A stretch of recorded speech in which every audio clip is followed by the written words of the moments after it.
Hey guys, I'm here to talk about my final project for the semester. And for my final project, I chose a topic about the outdoors economy and how it's really helped not only boom business for many companies throughout America, but also helped conserve the American landscape and the American wildlife populations within this nation. And I titled the paper "The Outdoorsman Economy" because it kind of fits the narrative of what I was discussing within the paper. And mainly the research question I was addressing in this was how has this outdoorsman economy, where the private sector that supplies hunters, fishers, hikers, campers, all these people that participate in outdoors activities, how do these private companies fund and really sustain wildlife management? And I proved this through the significance of the research question, to really show how the laws enacted, such as the Lacey Act and the Pittsman-Robertson Act, take revenue from goods sold through outdoor stores such as like Cabela's and Bass Pro Shops and other companies, especially through the Pittsman Act, when they tax ammo and rifle gear and hunting gear and fishing gear to fund state wildlife agencies that are pretty much used to manage the wildlife within that state. And how this conservation funding through the sales in the private sector and the taxes brought on by this bring back a lot of America's wildlife that was facing extinction. For example, deer herds were under 200,000. You had elk that were in the thousands.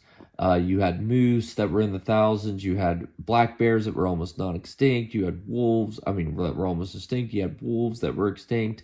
And then through these laws passed by the government and this economy that was created because of these laws for getting away with what the Lacey Act did, doing away with meat hunting and going more toward a regulated hunt that was based upon, I know this is a horrible thing. I know this isn't a very popular topic to bring up, but trophy hunting, and how it really revived America's wildlife.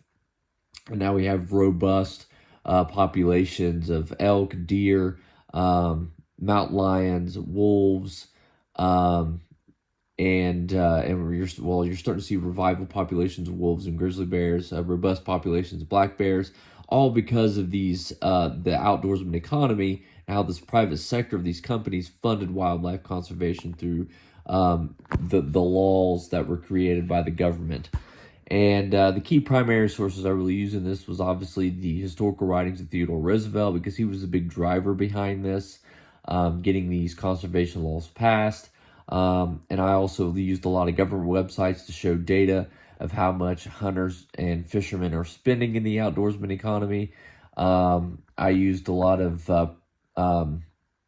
financial data from respected financial websites that I was using whenever I was an investment broker, to show data of these companies and how these private sector companies, such as like gun companies such as Smith and Wesson, Cabela's, and many other companies, and show how much revenue they made and how much they have contributed towards wildlife funding through these taxes and regulations through the government. So anyways, I really had a lot of fun doing this. Found out that the government and that these wildlife companies, well, not the wildlife, but this outdoorsman economy is making $400 billion a year, and funding billions toward wildlife conservation and really and landscape preservation, and really bringing back America's wildlife and making America's scenic beauty one of some of the best places on earth. Thanks.